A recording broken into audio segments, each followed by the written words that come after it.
आज इसका introduction lecture. जय हिंद, क्या हाल चाल, कैसे हो आप सब? अच्छे होगे और अच्छे तरीके से आप सभी अपनी पढ़ाई कर रहे होगे।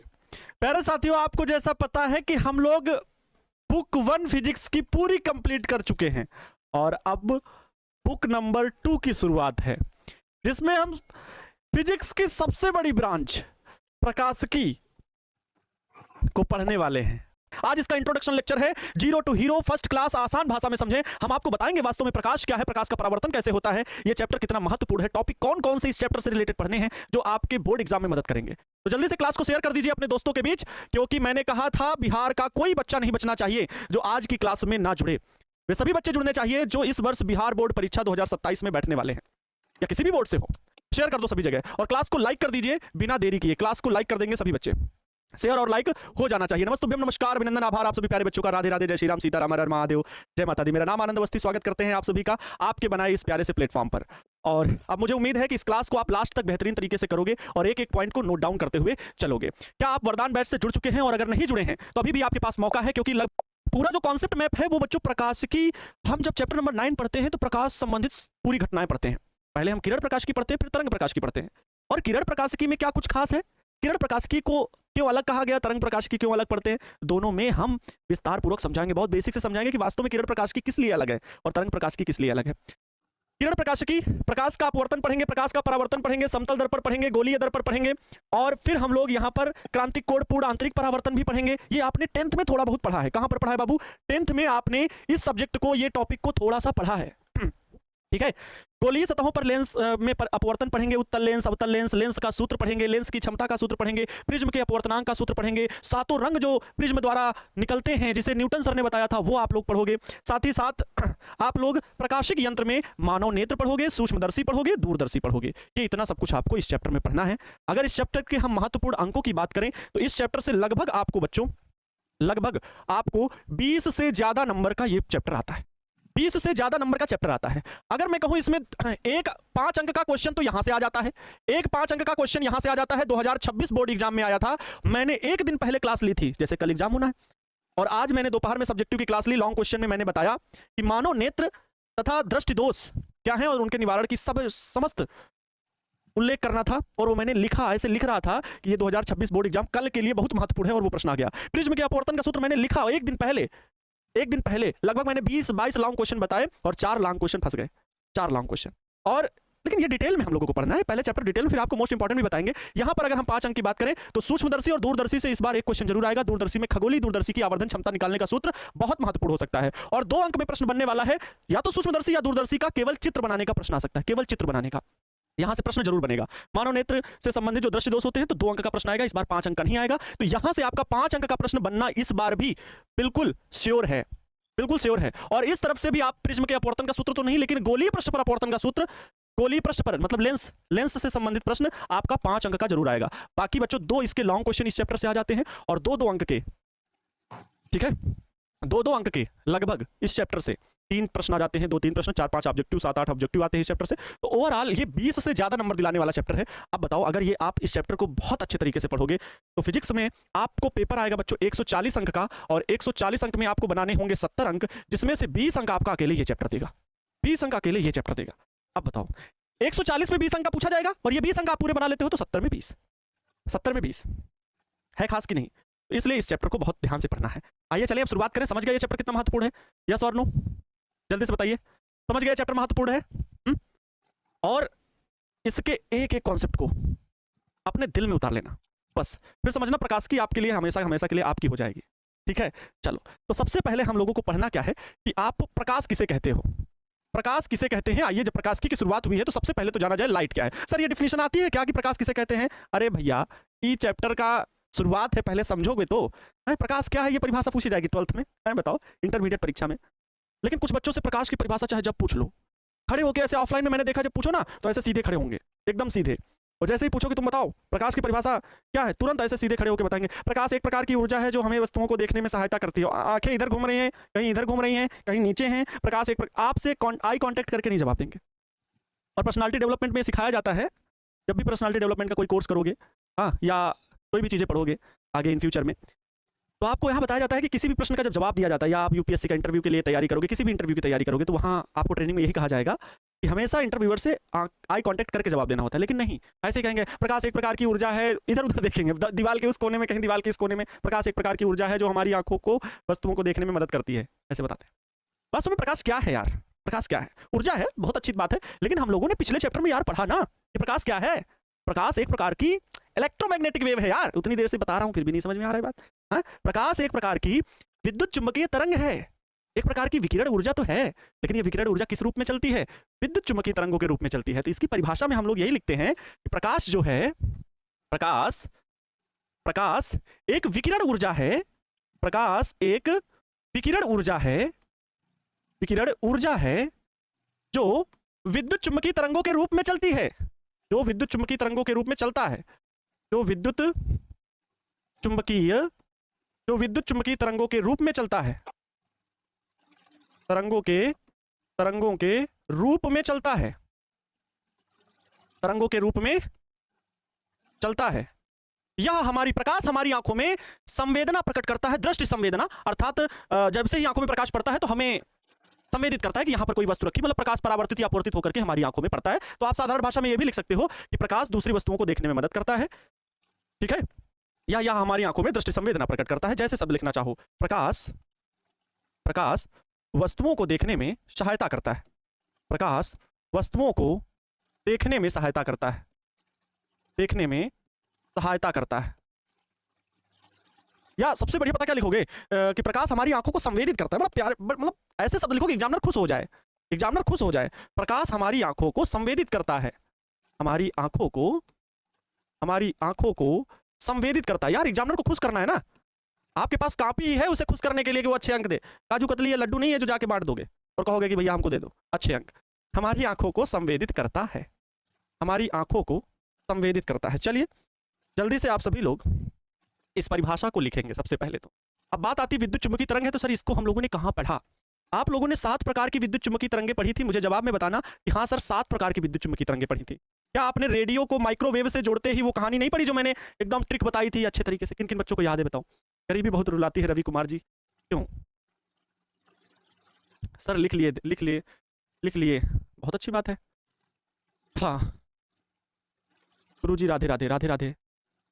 जल्दी से बताओ, जल्दी से बताओगे कि क्या आपने कल वाली ट्रिक पढ़ी थी जो मतलब पिछले क्लास में हमने बताया था, रेडियो को माइक्रोवेव से जोड़कर ट्रिक बताई थी 7 विद्युत चुंबकीय याद रखने की, विद्युत चुंबकीय तरंगें याद रखने की। रेडियो को माइक्रोवेव से जोड़ते ही रक्त दिखाई देगा, मतलब अवरक्त तरंगें, अवरक्त रक्त दिखाई देगा, रक्त दिखाई देगा, दिखाई देना मतलब बच्चों ये होगा दृश्य तरंगें, दृश्य तरंगें दिखाई देगा। युवराज सिंह आएंगे मतलब यूवी अल्ट्रावायलेट, युवराज सिंह आएंगे एक्सरे करवाएंगे और अपने सारे गम भूल जाएंगे, गामा रे। ये 7 विद्युत चुंबकीय तरंगें बताई गई थी। लेकिन जो इसमें आप ये देख रहे हो बाबू दृश्य तरंगें, विजिबल वेव, ये जो आप दृश्य तरंगें, ये यहां से यहां तक जो आप ये दृश्य तरंगें देख रहे हो बच्चों, जो आपको विद्युत चुंबकीय तरंगों का स्पेक्ट्रम समझाया जाता है, इन्हीं तरंगों को 7 को क्रम से रखना और इनकी वेवलेंथ के आधार पर बांटना स्पेक्ट्रम कहलाता है, विद्युत चुंबकीय तरंगों का स्पेक्ट्रम कहलाता है। हमने बताया था कि भाई रेडियो तरंग की तरंग दैर्घ्य सबसे ज्यादा और गामा तरंग की तरंग दैर्घ्य सबसे कम, इसकी आवृत्ति सबसे ज्यादा और रेडियो तरंग की आवृत्ति सबसे कम। तो आपको यहां पर बाबू जो मिल रहा है, ये दृश्य तरंगों का जो ये भाग जो मिल रहा है आपको, ये यहां से हम लोगों ने पढ़ रखा है कि जो दृश्य तरंगें होती हैं इनका जो तरंग दैर्घ्य होता है वो होता है लगभग 3900 एंगस्ट्राम से 7800 एंगस्ट्राम के बीच होता है। इनकी ये वेवलेंथ होती है, किसकी? प्रकाश तरंगों की। अरे भाई जो आप लोग विबग्योर पढ़ते हो वो यही तो पढ़ते हो, विबग्योर, ये जो आप 7 रंग पढ़ते हो यही तो है हमारा प्रकाश, इसी को तो बोलते हैं प्रकाश, कहीं बाहर से नहीं बन के आया बाबू। यही है आपका प्रकाश, यही है लाइट, यही है प्रकाश, यही है लाइट। जो उतनी देर से पढ़ रहे हो वास्तव में लाइट है क्या? इसकी खोज किसने की थी? बोलो, इसकी खोज किसने की थी? आप याद रखना, बताया गया था प्रकाश की खोज, दृश्य तरंगों की खोज न्यूटन सर ने की थी। दृश्य तरंगों की खोज किसने की थी? न्यूटन ने की थी। किसने की थी? लहर गांव के एक राजा अहमद को परिदर्शन हुए। दर्शन में दर्श मतलब दृश्य तरंगे और ना मतलब न्यूटन। दर्शन हुए, ये मैंने सभी विद्युत चुंबकीय तरंगों के वैज्ञानिकों को याद रखने का तरीका बताया था। तो ये लाइट, प्रकाश, आपकी वास्तव में विद्युत चुम्बकीय तरंगे हैं, जिन्हें हम दृश्य तरंगे कहते हैं। हम लोग प्रकाश को पहले से भी जानते थे, लेकिन प्रकाश में जो 7 रंग छिपे हुए हैं, इस घटना को किसने बताया था? न्यूटन सर ने बताया था। किस आधार पर बताया था? तो प्रिज्म का उपयोग करके। प्रिज्म की खोज किसने की? तो इसका भी जवाब आप दोगे, किसने किया था प्रिज्म की खोज? न्यूटन सर ने की थी। न्यूटन सर ने ही प्रिज्म की खोज की थी बच्चों।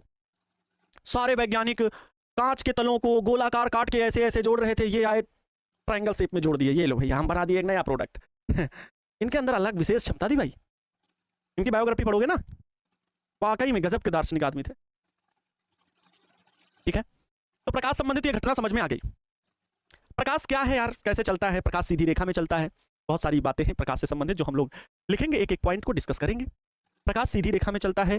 प्रकाश की चाल 3 × 10⁸ मीटर प्रति सेकंड होती है ना? आइए सब बातें प्रकाश से संबंधित हम लोग लिख लें, तब ज्यादा मजा आएगा। ठीक है, अच्छा ये तरंग दैर्घ्य में जो दिया गया तरंग दैर्घ्य, इसमें जरा बता दो कि 1 एंगस्ट्रॉम में कितने मीटर होते हैं?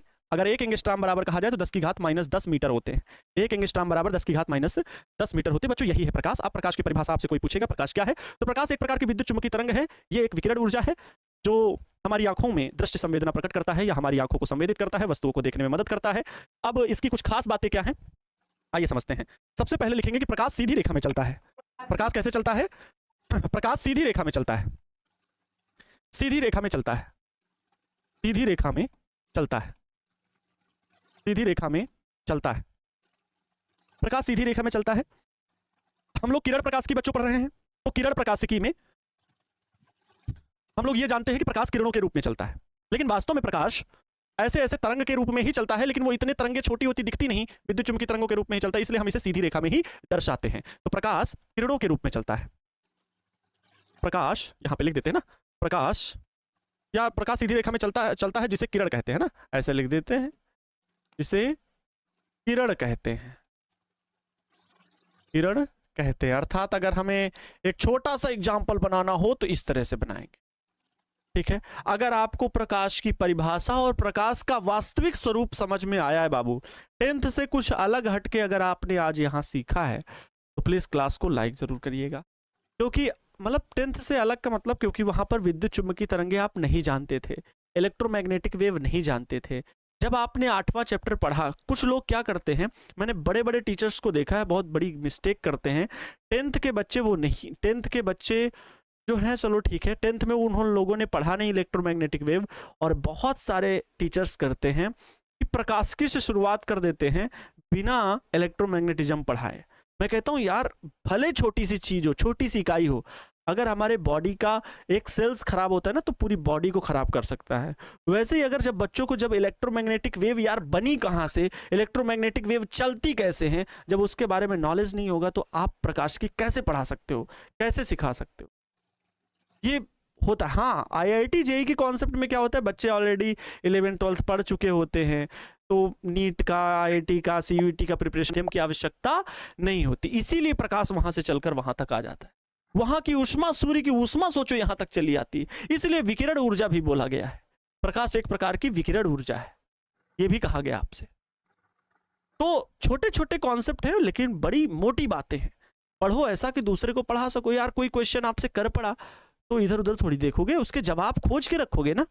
तो अगर ये चीज समझ में आई है तो प्लीज लाइक करना, एक नई बेहतर चीज आप ये समझ पाए। अगर 10th में कुछ बच्चे जानते होंगे, लेकिन अगर आपने 10th में विद्युत चुम्बकीय तरंगे नहीं पढ़ा था, और प्रकाश क्यों निर्वात में चल सकता है, कैसे आता है, तो वैद्युत और चुंबकीय क्षेत्रों के कंपन से है, जिसे किरण कहते हैं। किरणों के समूह को किरण पुंज कहते हैं। क्या बच्चा पार्टी? किरणों के समूह को किरण पुंज कहते हैं। किरणों के समूह को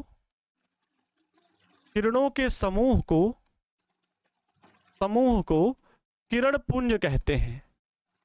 किरण पुंज कहते हैं। किरण पुंज का मतलब होता है लाइट बीम बच्चों। किरण पुंज को इंग्लिश में बोलते हैं लाइट बीम। क्या बोलते हैं? सॉरी, रे बीम बोल लो या लाइट बीम ही बोल लो, कोई दिक्कत नहीं, ठीक है। लाइट बीम, बीम मतलब होता है पुंज, किरण पुंज कहते हैं, ठीक है। प्रकाश की चाल कितनी होती है? प्रकाश निर्वात में चलता है, प्रकाश को चलने के लिए माध्यम की आवश्यकता नहीं होती। प्रकाश को चलने के लिए जो विद्युत चुम्बकीय तरंगों का गुण है के लिए माध्यम की आवश्यकता नहीं होती। माध्यम की आवश्यकता नहीं होती। माध्यम की आवश्यकता नहीं होती, नहीं होती है। प्रकाश की चाल 3 गुणे 10 की घात 8, प्रकाश की चाल 3 गुणे 10 की घात 8 मीटर प्रति सेकंड होती है। मीटर प्रति सेकंड होती है। प्रकाश की चाल 3 गुणे 10 की घात 8 मीटर प्रति सेकंड होती है। ठीक है, बताइए इतनी बातें सभी को क्लियर हैं?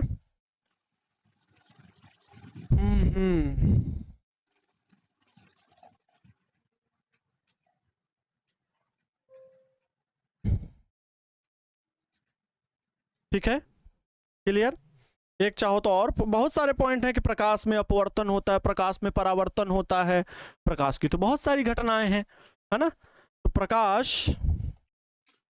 प्रकाश वस्तुओं को देखने में मदद करता है, सहायता करता है, परंतु स्वयं नहीं दिखता।